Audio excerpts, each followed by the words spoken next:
Sebut saja namaku Andin. Cerita ini terjadi pada tahun 2017.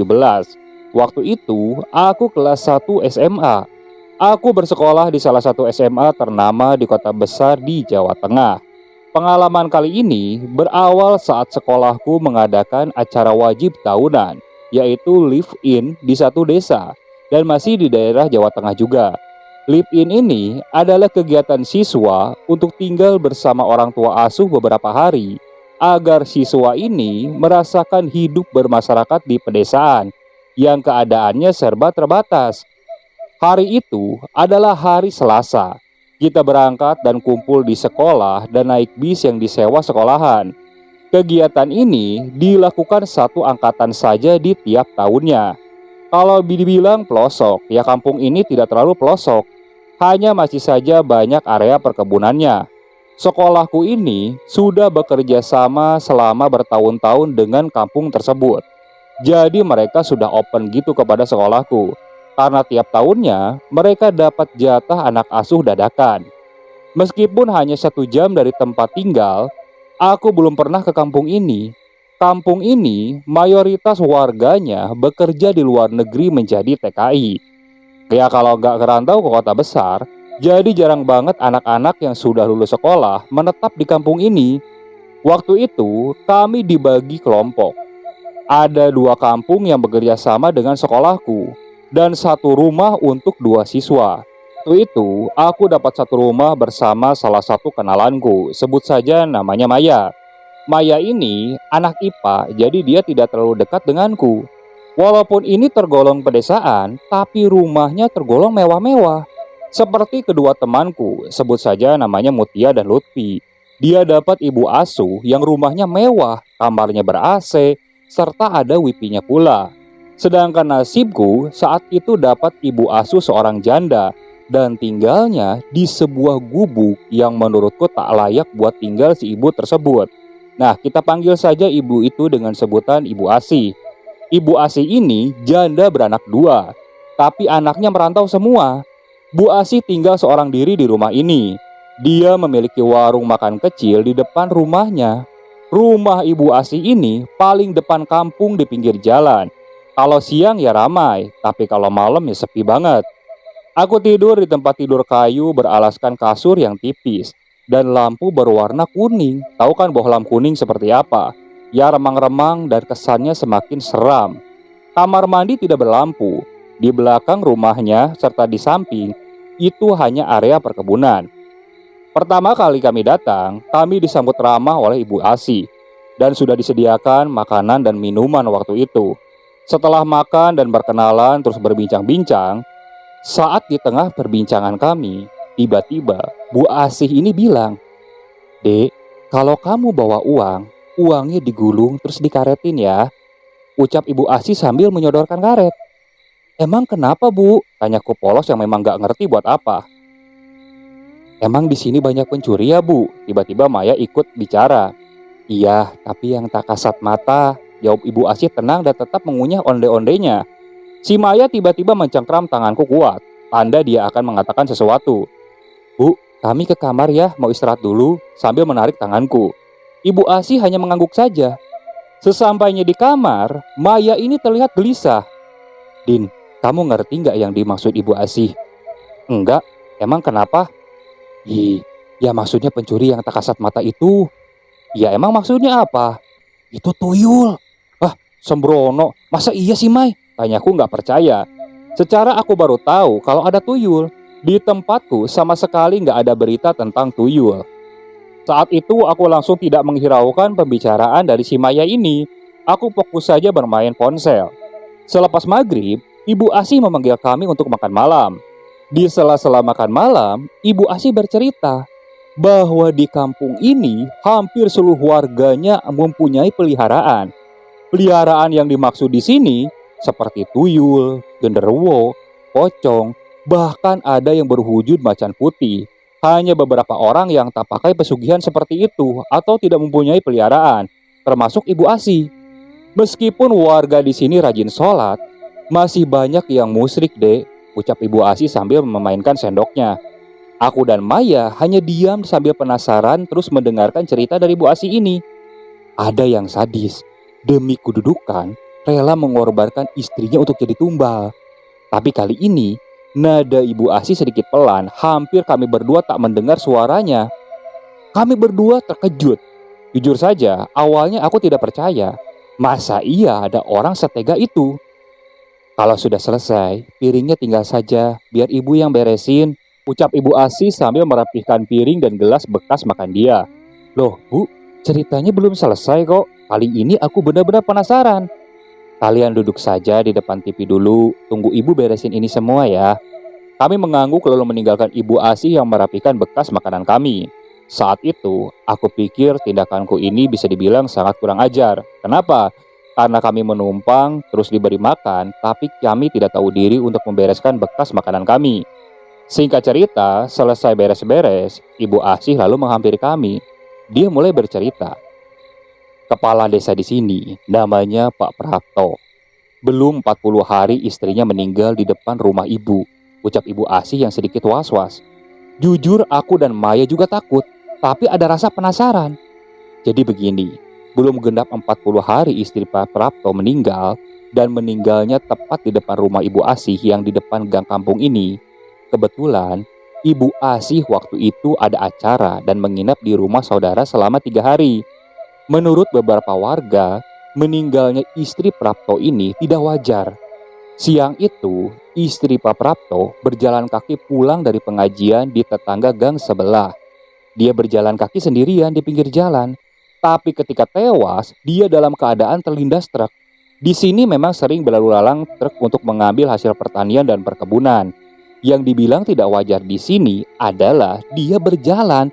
Kenapa bisa sampai terlindas truk? Dan posisinya berada di tengah jalan. Waktu itu minim saksi, jadi nggak ada yang tahu pastinya bagaimana kecelakaan itu bisa terjadi.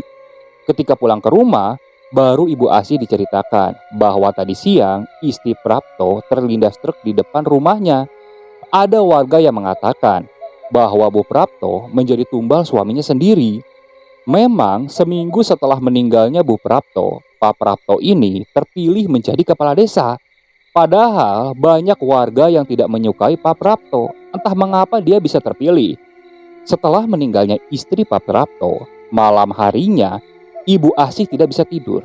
Tidak mengerti apa penyebabnya, tapi Bu Asih ini benar-benar tidak bisa tidur.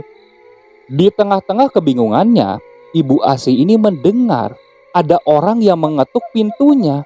Awalnya cuma ketukan biasa, tapi lama-kelamaan muncullah suara. Mbak Asih. Mbak Asih yang masih mencerna suara itu sepertinya tidak asing dengan suara tersebut. Bu Asih bergegas untuk membuka pintu. Ketika Bu Asih membuka pintu, ia tidak menemukan siapapun di luar. Baru beberapa langkah, saat pintu tertutup, pintu itu diketuk lagi dan ada suara lirih di luar. Mbak Asih, tolongin aku. Bu Asih terkejut mendengar suara lirih perempuan itu. Terdengar seperti Bu Prapto. Bu Asih yang takut tapi ada rasa penasaran akhirnya memutuskan untuk melihat dari tirai jendela. Dan benar saja, dia melihat Bu Prapto dalam keadaan muka yang hancur dan berdarah-darah.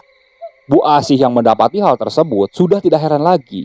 Karena kecelakaan tidak wajar seperti ini di depan rumahnya sudah sering terjadi. Dulu pernah ada seorang anak yang berjalan di pinggir jalan. Tiba-tiba meninggal dalam keadaan kaki putus. Yah, kakinya putus, kata Bu Asih. Padahal Ibu Asih tidak melihat ada truk yang lewat ataupun suara benturan kecelakaan. Pernah juga waktu itu siang hari, ada warga yang berteriak minta tolong bahwa ada orang yang meninggal di depan warung. Orang tersebut tidak sakit ataupun kecelakaan, namun tiba-tiba meninggal. Dan bau busuknya itu seperti sudah 3 minggu meninggal. Dengan hal-hal semacam ini, membuat Ibu Asih ini sudah tidak asing lagi. Karena warga di sini hampir semua mempunyai peliharaan. Kalau sudah peliharaannya meminta makan, ya harus diturutin. Mau dimakan atau mau mencarikan makan. Saat itu, aku mendengar cerita Bu Asih benar-benar ketakutan. Malamnya, aku dan Maya habiskan waktu untuk mendengarkan cerita kampung ini dari Bu Asih. Dan tak terasa, waktu itu sudah benar-benar larut malam. Dan Bu Asih bilang, sekarang udah malam, kalian tidur Gi. Kalau bisa, usahain harus tidur cepet ya. Terus kalau ada suara ataupun minta tolong, jangan keluar kamar. Perintah Ibu Asih yang membuat aku dan Maya sedikit ketakutan. Aku dan Maya takut dengan apa yang dibilang Bu Asih tentang suara-suara. Sesampainya di kamar, mataku masih terbuka lebar malam itu. Kulihat Maya sudah memejamkan mata, tapi sepertinya belum tertidur pulas. Hingga pukul 1 malam, aku masih asik menatap layar HP-ku. Hingga sesuatu menggangguku. Suara seseorang merintih seperti kesakitan. Awalnya ku dengar suara itu pelan sekali, tapi lama-kelamaan seperti ada di depan kamarku. Bu Asih, ada apa? Ucapku lirih. Aku beranjak dan melihat apa yang terjadi di depan kamar. Namun tiba-tiba Maya menarik tanganku dan berkata, "Jangan, itu Ibu Asih nangis." "Shh, itu bukan Ibu Asih deh kayaknya," ucap Maya dengan jari telunjuk di bibir. Aku tak menghiraukan ucapan Maya. Ku berjalan pelan mendekat ke arah pintu. Kulihat Maya memeluk guling dan mundur ke tembok. Pintu kamar mulai terbuka perlahan. Malam pertama ini sungguh tak bisa kulupakan seumur hidupku. Harusnya aku menurut saja ucapan Maya. Saat aku membuka pintu tersebut, aku melihat ada seseorang yang berjongkok dengan muka tertutup tangan. Perlahan aku berjalan dan kupanggil, "Bu Asih." Perlahan orang yang kukira Bu Asih ini mengangkat wajahnya. Di situ aku benar-benar terkejut. Wajahnya keriput hitam legam dengan seringai senyumnya, giginya hitam, matanya merah, tangannya menjulur dan akan menarik kakiku.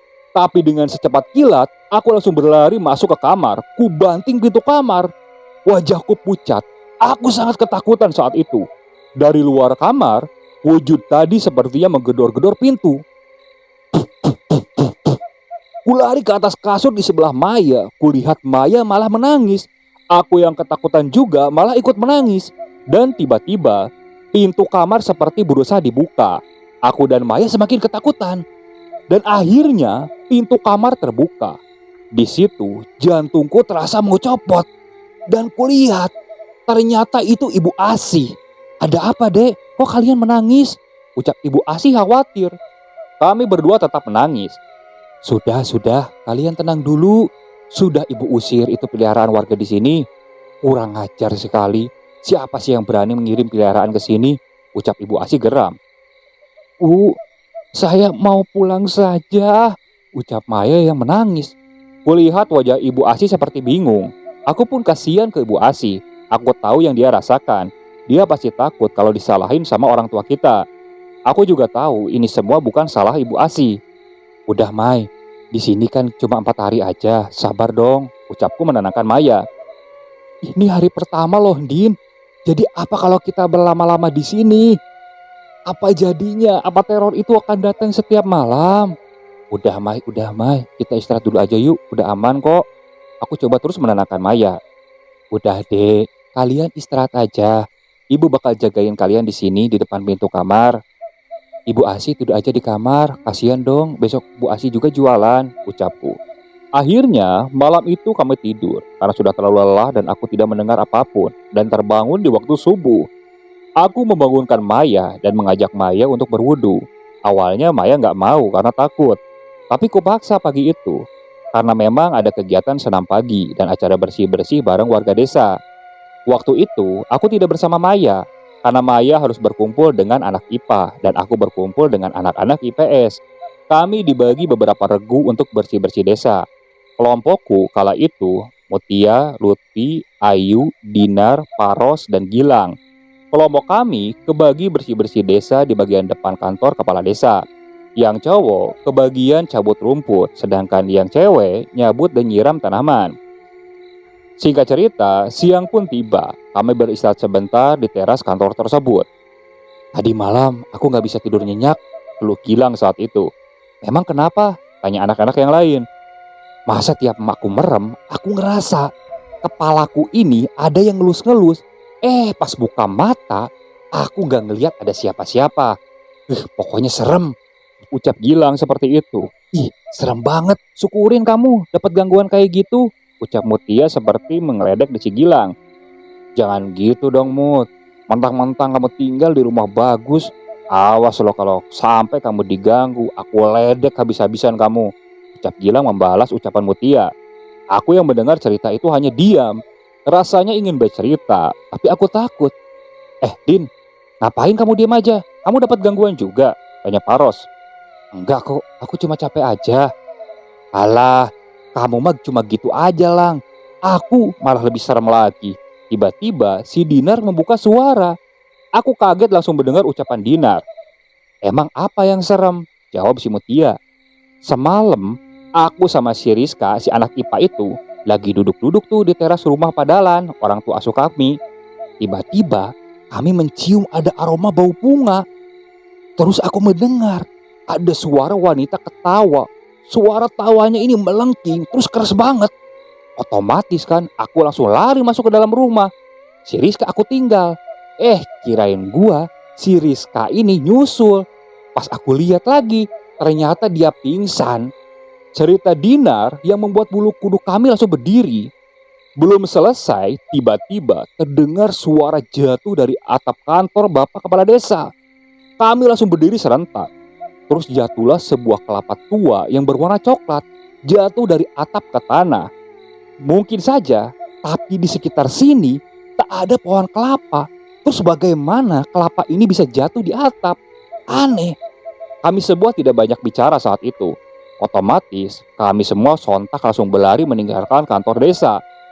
Kok sudah balik? Emang sudah selesai bersihin kantor saya? Tanya Pak Prapto. Tapi yang membuat aku gak nyaman yaitu tatapan Pak Prapto kepadaku. Jujur saja, aku melihatnya agak jijik. Dia seperti melihatku dengan tatapan yang cukup mesum.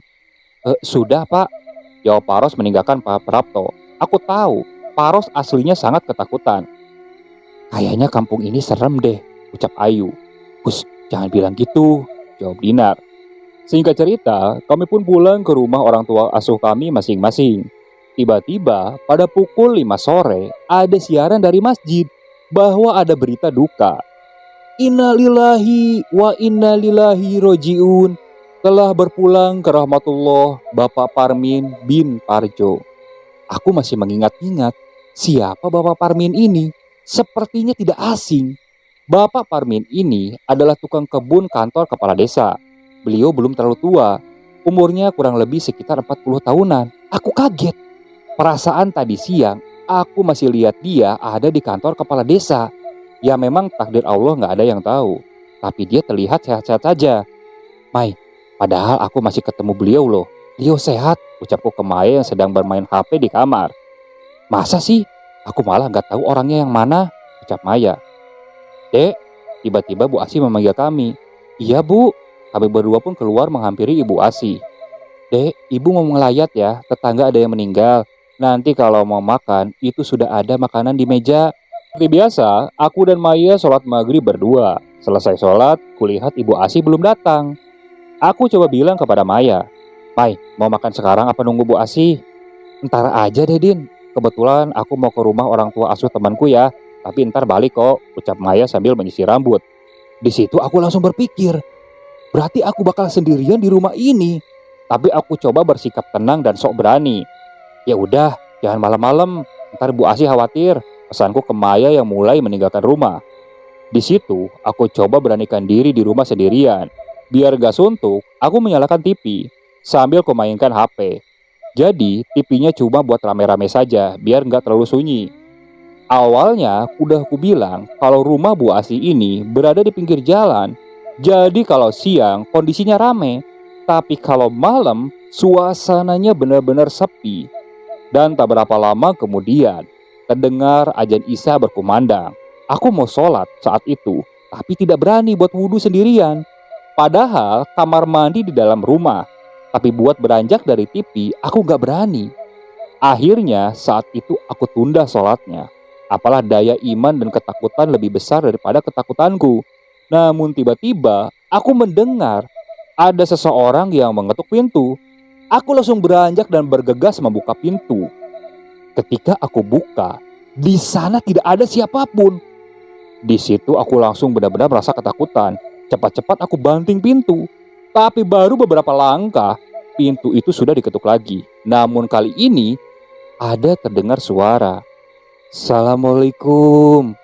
Suara pria yang tak asing suaranya. Seperti suara Pak Prapto. Di situ aku berpikir, untuk apa beliau kesini? Bukankah ada warga yang sedang berduka? Kenapa beliau malah kesini? Buru-buru ku buka pintu lagi. Dan di sana aku langsung terkejut. Karena di luar itu tidak ada siapa-siapa. Langsung ku banting pintu lebih keras. Aku langsung lari ke tempat TV lagi. Kulihat jam menunjukkan pukul 7:47. Tapi Maya dan Bu Asih belum pulang. Ku keraskan suara TV. Dan tiba-tiba pintu terbuka. Aslinya aku tidak berani nengok. Tapi kupaksakan. Dan yang masuk ternyata Ibu Asih. Di situ aku langsung merasa lega. Bu Asih menutup pintu dan langsung jalan ke arah kamar beliau. Tapi anehnya, Ibu Asih ini hanya diam. Kenapa beliau tak menyapaku ataupun mencari Maya? Tapi kudiamkan saja. Setidaknya aku bersyukur kalau beliau sudah pulang. Selang beberapa menit, aku mendengar sesegukan suara tangisan Ibu Asih. Ada apa dengan Bu Asih? Sungguh aku dengar tangisan beliau seperti tangisan kesedihan yang mendalam. Apa mungkin Bu Asih menangis atas meninggalnya Pak Parmin? Aku pun ikut merasa berduka. Kasihan Ibu Asih. Ingin aku menghampiri beliau, namun kuurungkan niatku. Merasa tidak sopan. Aku pelankan saja TV dan mendengarkan tangisan Ibu Asih. Sungguh aku merasa iba. Dan tiba-tiba HP ku ini bergetar. Dan kulihat ternyata itu pesan dari Maya. Isi pesannya seperti ini. "Din, aku pulangnya jam 10 ya." Aku membalas, "Oke, Bu Asih juga udah pulang kok." Tapi beliau menangis. Sampai di situ Maya tidak menjawab pesanku. Dan tak berapa lama kemudian tiba-tiba HP ku berdering. Ada panggilan WA dari Maya. Saat aku angkat, "Loh, Bu Asih emang udah pulang, Din?" "Udah tuh, Mai. Tapi beliau sedih banget. Pulang-pulang langsung nangis." "Emang kamu gak dapat SMS dari Bu Asih, Din?" "SMS apaan emang? Belum aku cek." Bu Asih memang mempunyai ponsel, tapi ponselnya ini jadul, tidak bisa menggunakan internet. "Coba kamu buka SMS-nya dulu, Gi." Kumatikan telepon dan buka SMS-nya. Di situ, Bu Asih mengirimkan SMS seperti ini. "Dek, Ibu malam ini belum tahu pulang jam berapa. Kalian istirahat duluan ya, gak usah nunggu Ibu." Kulihat pesannya 5 menit yang lalu. Di situ aku langsung kaget. Terus yang masuk kamar Ibu Asih dan menangis siapa? Dan tiba-tiba suara tangisan itu berubah menjadi tawa yang sangat melengking di telinga. Tubuhku langsung kaku, jantungku hampir saja copot. Keringatku menetes dan tak terasa badanku ini bergetar hebat. Saat kulihat ke arah kamar Ibu Asih, ada seseorang yang keluar dari kamarnya. Hingga wujudnya itu menampakkan wajah seramnya. Nenek-nenek yang kulihat saat itu, wajahnya hitam legam, giginya hitam, dan matanya berwarna merah. Sosok itu tersenyum ke arahku. Dan saat itu juga, aku langsung tak ingat apa-apa lagi.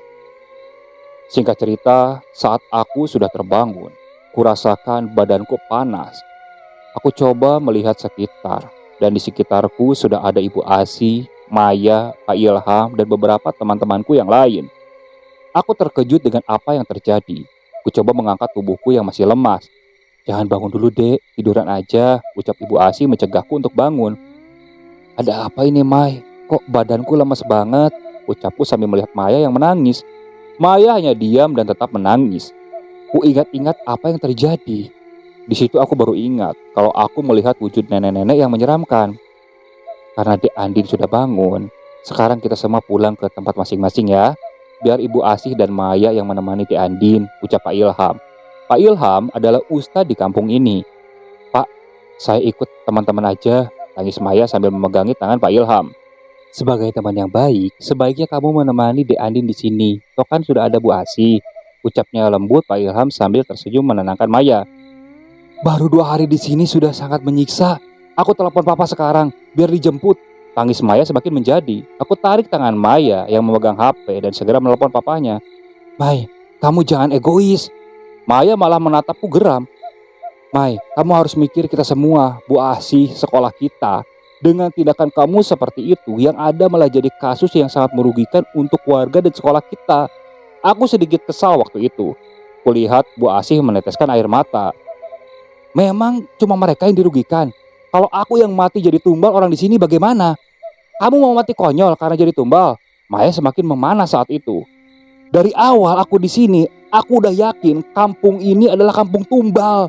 Semua warga saling menumbalkan keluarga atau saudaranya. Dan asal kamu tahu tuh, anak Ibu Asih itu bukannya merantau, tapi meninggal karena tumbal, teriak Maya saat itu. Kulihat Bu Asih langsung menatap Maya dengan penuh amarah. Kamu jangan sok tahu dan asal bicara ya. Tampak Bu Asih benar-benar marah. Saya sudah tahu semuanya, Bu. Kedua anak ibu itu meninggal jadi tumbal bapaknya sendiri. Dan suami ibu meninggal karena tidak bisa memberikan tumbal. Aku tidak percaya dengan apa yang aku dengar barusan. Dan tiba-tiba Bu Asih langsung menampar Maya. Tolong, kamu pergi dari rumah ini dan jangan pernah tinggal di sini lagi. Saya tidak sudi mengasuh kamu. Bu Asih yang semakin murka mendorong Maya untuk keluar dari rumahnya. Pak Ilham menarik Ibu Asih untuk menenangkannya.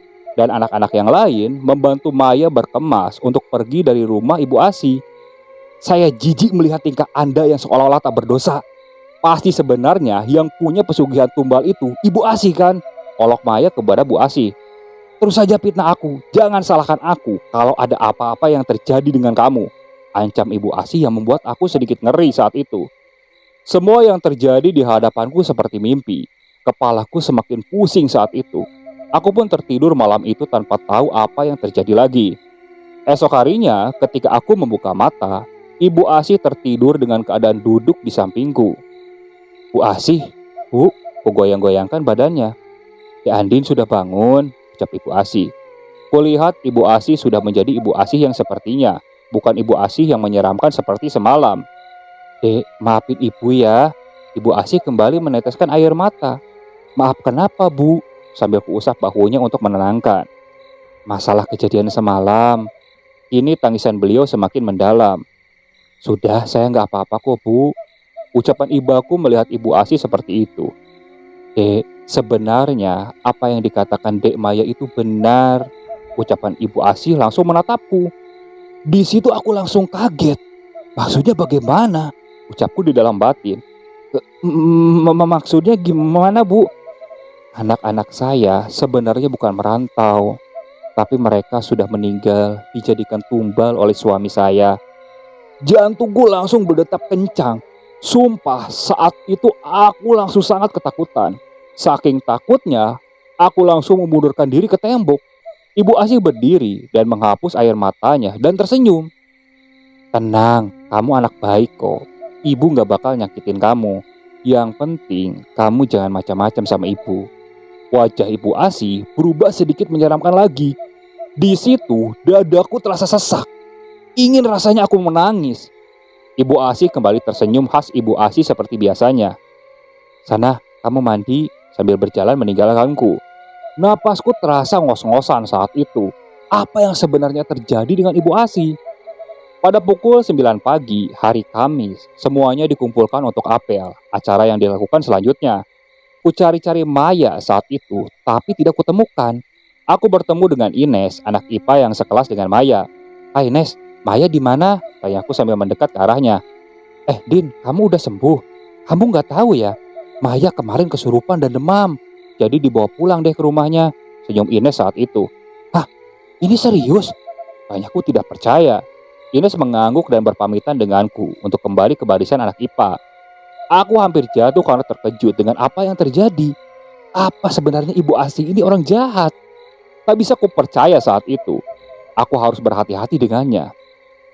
Hari Kamis adalah hari ketiga kami di kampung ini. Begitu banyak pertanyaan yang ditunjukkan kepadaku oleh teman-teman. Namun kali ini aku tak mau banyak berbicara. Aku malas untuk bercerita atau lebih tepatnya aku takut sama Ibu Asih. Kalau dia tahu aku bercerita, terus dia marah bagaimana? Dan sialnya, malam Jumat ini, aku harus tinggal berdua dengan Ibu Asih yang baru ku ketahui dia lebih menakutkan dari Pak Prapto. Malam ini, kuputuskan untuk menginap di rumah Mutia dan Lutfi, kan biar adem, ditambah lagi di sana ada Waipi. Setelah kegiatan, aku berjalan bersama Mutia dan Lutfi. Mereka bercanda gitu. Aku hanya diam, gak tahu kenapa. Aku merasa gak nyaman dan merasa meresah banget. Aku takut kalau aku akan ditumbalkan oleh Bu Asi. Aku takut Maya kenapa-napa. Kulihat jam menunjukkan pukul 5 sore. Kami sampai di rumah orang tua asuh Mutia. Aku bergegas mandi dan memakai baju seadanya punya Lutfi, karena baju kami seukuran. Jadi, rumah Bu Asih dan rumah orang tua asuh Mutia ini jaraknya agak jauh. Rumah Ibu Asih berada di kampung 1 dan rumah orang tua asuh Mutia ini berada di kampung 2. Kalau dari rumah Ibu Asih ke kampung 2 ini harus melewati kebun-kebun yang lumayan rimbun dan serem. Ditambah lagi, jarang ada penerangannya. Dan tak terasa, azan maghrib pun telah berkumandang. Aku, Mutia, dan Lutfi lalu menunaikan sholat maghrib berjamaah di kamar. Dan tiba-tiba, HP-ku berdering beberapa kali, menandakan ada panggilan telepon. Tapi aku tak hiraukan. Aku lanjut saja mengaji saat itu, sambil menunggu azan Isya, dan tak terasa 2 juz telah aku baca, hingga azan Isya pun berkumandang. Aku lanjut sholat Isya, dan kembali tadarus untuk menyelesaikan 3 juz. Kira-kira pada pukul 7:30 aku telah selesai. Kulihat HP, ada beberapa panggilan dari Ibu Asih dan teman yang berada satu kampung bersamaku. Bu Asih mengirimkan pesan, "Dek, di mana? Ibu khawatir." Khawatir? Khawatir korban tumbalnya lari. Batinku berbicara seperti itu. Aku memutuskan untuk tidur karena sangat lelah. Aku sama sekali tidak memikirkan Ibu Asih. Aku sudah benci dengan dia. Baru kupejamkan mata, aku dibangunkan oleh Mutia. Dia memberitahuku bahwa Ibu Asih, Pak Ilham, beserta 2 guru mencariku sampai di sini. Aku menangis kala itu dan tak mau kembali ke rumah itu. Aku benar-benar takut. Tapi Ibu Asih memelukku dengan wajah sedih seperti seorang ibu yang kehilangan anaknya. Aku makin jijik melihat wajahnya. Oh, dia yang mengorbankan kedua anaknya. Dia terus memohon dan menangis agar aku pulang. Entah kenapa, malam itu aku luluh dan mau pulang ke rumah Ibu Asih. Toh yang menumbalkan anaknya adalah suaminya, pikirku saat itu. Sesampainya di rumah Ibu Asih, sudah disediakan makanan. Aku pun makan malam berdua bersama Ibu Asih. Walaupun aku sudah mau ke sini, perasaan takut masih menghantuiku. "Dek, nanti malam tidurnya ibu temenin ya, biar adek Andin gak takut." Ibu Asih membuka percakapan. Aku membalasnya dengan senyuman. Seperti biasa, yang membereskan semuanya itu adalah Ibu Asih. Aku langsung masuk kamar karena aku benar-benar capek dan badanku sakit semua. Dan tak terasa, aku sudah tertidur pulas dan aku pun bermimpi. Di dalam mimpiku, aku bertemu nenek-nenek yang menyeramkan kemarin. Dia tertawa-tawa melihat wajahku. Badanku berkeringat dan aku langsung berusaha lari. Namun dia ada di mana-mana. Dan suara tawa yang khasnya ini membuat telingaku ingin pecah. Aku berteriak hingga terbangun dan Bu Asih ada di sampingku. Dia memelukku. Badanku panas dan berkeringat banyak. "Siapa yang berani mengirim itu ke sini? Awas ya," gumam Ibu Asih seperti waktu itu. Aku salah menilai Ibu Asih. Ternyata beliau benar-benar mengkhawatirkanku. Ibu Asih mengopres keningku dan menemaniku malam itu. Hingga subuh pun tiba dan aku pun terbangun. Badanku sudah enakan kala itu. Aku mengambil air wudhu dan sholat subuh. Hari ini hari terakhir aku berada di sini. Tak ada kegiatan. Hari terakhir kuhabiskan dengan nonton TV dan bermain HP. Dan tiba-tiba aku dapat pesan dari Maya. Isi pesannya seperti ini. "Malam ini puncaknya pertunjukanmu di situ. Awas, Ibu Asih mengawasimu terus. Kamu harus hati-hati." Aku membalas, "Kamu ngomong apa sih, Mai? Aku gak ngerti deh." Kutunggu hingga setengah jam. Maya tidak membalas. Ibu Asih di warung depan sedang berjualan. Dan tiba-tiba aku dengar ada orang yang meminta tolong. Aku pun berlari keluar. Dan betapa terkejutnya aku melihat ada seseorang yang terjatuh dari motor di depan warung Ibu Asih dengan keadaan badan yang hancur. Sungguh aneh. Aku tidak mengenali orang tersebut. Namun yang ku tahu dia perempuan. Dan saat ku dengar orang-orang menyebutnya nama Mbak Tuti, aku ingin muntah dan pingsan kala itu karena melihat kecelakaan tragis seperti itu. Ibu Asih mengajakku masuk ke rumah. "Bu, Mbak Tuti itu siapa?"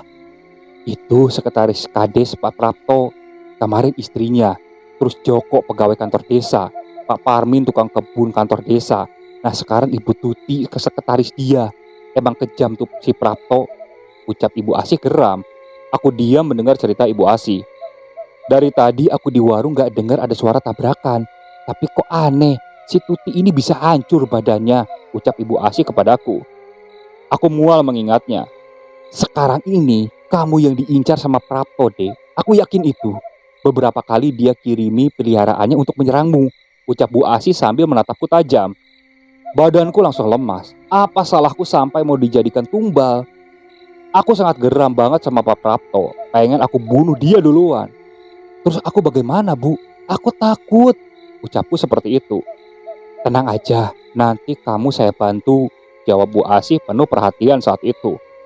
Aku jadi merasa bersalah dengan kebencian dan tuduhan buruk kepada Bu Asih. Ibu Asih ini tulus banget ternyata. Sore itu, Ibu Asih menyiapkan sesajen di meja makan dan ada darah ayamnya. Dek, Ibu harus minta darahmu buat ngusir peliharaan Pak Prapto. Terus bagaimana caranya, Bu? Sobek sedikit aja pakai pisau. Dikit kok, yang penting darah kamu keluar, ucap Ibu Asih kepadaku. Aku pun mengikuti perintah Ibu Asih. Ibu Asih lalu menyalakan kemenyan. Aku harus duduk di meja itu di depan sesajen. Di depanku menyala kemenyan dan darahku dan darah ayam. Dek, Ibu mau melayat ke rumah Mbak Tuti. Ada di rumah dulu ya, pamit Ibu Asih. Tapi Bu, saya takut. Saya benar-benar takut. Kamu aman kok, kamu harus duduk di sini hingga saya pulang. Jangan kemana-mana ya. Jangan pernah tinggalin sesajen ini kalau kamu mau hidup. Tapi kalau saya mau sholat maghrib gimana, Bu? Kamu pengen mati? Bentak Ibu Asih melotot. Aku cuma menggeleng dan menangis saat itu. Nah nurut ya dek, ucap Ibu Asih sambil mengelus kepalaku sambil tersenyum. Dan azan maghrib pun berkumandang. Tiba-tiba terdengar suara pintu diketuk. Aku tak berani beranjak. Ibu Asih juga berpesan, jangan membuka pintu jika ada yang bertamu. Aku tidak boleh kemana-mana, hanya duduk di sini. Dan tiba-tiba, angin kencang membuka pintu rumah Ibu Asih. Seseorang masuk ke dalam rumah, dan betapa terkejutnya, tanganku bergetar begitu hebat, tubuhku kaku dan tak bisa bergerak. Saat itu, aku melihat nenek tua memasuki rumah Ibu Asih dengan tawanya yang khas yang membuat bulu kuduku langsung berdiri. Tubuhku tak bisa digerakkan sama sekali. Nenek tua itu semakin mendekat ke arahku. Aku berusaha berteriak, namun tidak bisa. Jantungku berdetak cukup kencang. Badanku memanas. Tidak usah takut ya, Cuk. Nenek itu mendekat dan mengusap rambutku. Tubuhku bergetar hebat.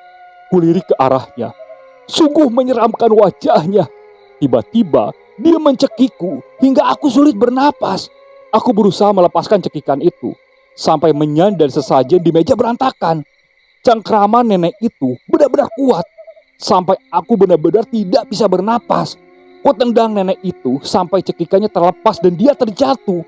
Dan saat aku hendak berlari, sosok nenek-nenek ini berubah wujud, menjadi sosok berbulu tinggi, bermata merah dan bertaring. Kukunya hitam dan sangat panjang, dan kakiku ini langsung dicengkramnya kuat sekali. Hingga aku terjatuh dan terduduk di lantai. Aku berusaha berteriak, tapi tidak terdengar. Makhluk itu lalu mendekat dan mencekik leherku hingga terdengar teriakan. Cukup, berhenti, teriak seseorang dari dalam rumah. Saat aku melihat, ternyata itu Pak Prapto. Apa benar ini ulah Pak Prapto? Aku langsung menangis kencang. Dan makhluk itu tiba-tiba melemparkan Pak Prapto sampai ke tembok. Di situ kulihat ada Pak Ilham Ustadz dari kampung ini. Mereka berdua memanjatkan doa-doa. Tapi makhluk ini malah semakin marah. Aku berusaha berdiri dan hendak lari. Dan dicakarnya kakiku. Dia mendorong tubuhku hingga jatuh terlentang. Tubuhku lemas. Kulihat makhluk itu menyerang Pak Ilham dan Pak Prapto. Tubuhku benar-benar lemas sekali. Dan serang beberapa menit kemudian, kulihat ada beberapa orang yang datang. Salah satunya adalah Maya dan guru agama di sekolah kami. Dan ada beberapa orang lagi. Maya sempat menolongku dengan membangunkanku. Tapi aku langsung tak sadarkan diri. Hingga aku tak tahu apa yang terjadi. Ketika aku sadar, semua orang sedang menangis. Kulihat Maya tergeletak lemas di sampingku dengan luka di wajahnya. Waktu itu aku hanya terdiam karena lemas dan tak bisa berkata-kata. Kakiku perih, leherku kaku sekali. Orang-orang di sekelilingku membacakan Yasin. Kulihat Maya bergerak-gerak dan berteriak. Aku langsung kaget. Yang tadinya lemas, aku langsung bangun dan terduduk. Aku takut banget. Dan akhirnya aku dituntun untuk keluar dari ruangan itu. Yang ada di dalam ruangan itu hanya Pak Ilham dan rekan-rekan yang tak aku kenal. Karena aku lelah sekali, jadinya aku tertidur pulas. Yang aku ingat, ada seorang ibu-ibu berjilbab yang mengelus-ngelus luka di kaki dan leherku. Hingga pagi harinya, tubuhku sudah mendingan, dan pihak sekolah pun sudah datang dan bersiap untuk mengajak kami pulang ke kota. Kulihat Maya juga sudah mendingan, namun wajahnya ditambal pakai perban. Sebelum pulang, aku dan Maya diajak berkumpul di kantor kepala desa. Awalnya aku menolak. Jujur aku takut dan malas bertemu dengan Pak Prapto. Aku begini kan karena dia. Dari awal, Ibu Asi udah bilang orang yang paling tega menumbalkan istri Pak Prapto, yaitu dia. Udah Din, kita ikut aja biar kamu juga tahu cerita yang sebenarnya dan apa yang terjadi di sini, ucap Maya kepadaku saat itu. Akhirnya aku menurut dan mengikut. Sesampainya di sana, ada Pak Prapto, Pak Ilham, Pak Santo, kepala sekolah kami, dan Ibu Indri, wanita yang menyembuhkan lukaku. Kami pun dipersilakan masuk dan duduk. Aku malas menatap wajah Pak Prapto. Namun akhirnya, Pak Prapto meminta maaf dan menjelaskan apa yang terjadi. Jadi aku salah menilai Pak Prapto. Dia sebenarnya baik dan warga di sini tidak memiliki peliharaan. Justru yang mempunyai peliharaan itu adalah Ibu Asi. Wanita tua yang menerorku itu adalah peliharaannya. Dan ternyata rumah yang kutinggali itu bukan rumah asli Bu Asi. Bu Asi ini memiliki 4 sawah, peternakan sapi, dan pertanian bakau dan lain-lain. Dari awalnya, Bu Asi ini kerja menjadi TKI. Suaminya seorang kepala desa. Namun ketika pulang ke kampung, dia membawa 2 anak hasil hubungan gelap di luar negeri. Karena dia tak diizinkan suaminya menjadi TKI lagi, hidupnya menjadi krisis hingga dia berpikir buat memiliki pesugihan dan peliharaan. Rumah yang aku tempati ini adalah rumah peliharaan Ibu Asi. Makanya banyak warga yang meninggal tak wajar di depan rumah Ibu Asi ini. Dan orang yang meninggal itu menteror Ibu Asi. Sebenarnya dari awal yang diincar peliharaan Ibu Asi itu adalah Maya.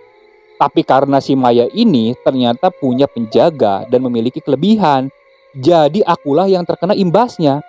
Dan si Maya ini geger ingin pulang karena dia tahu bakal jadi korban tumbal Ibu Asi.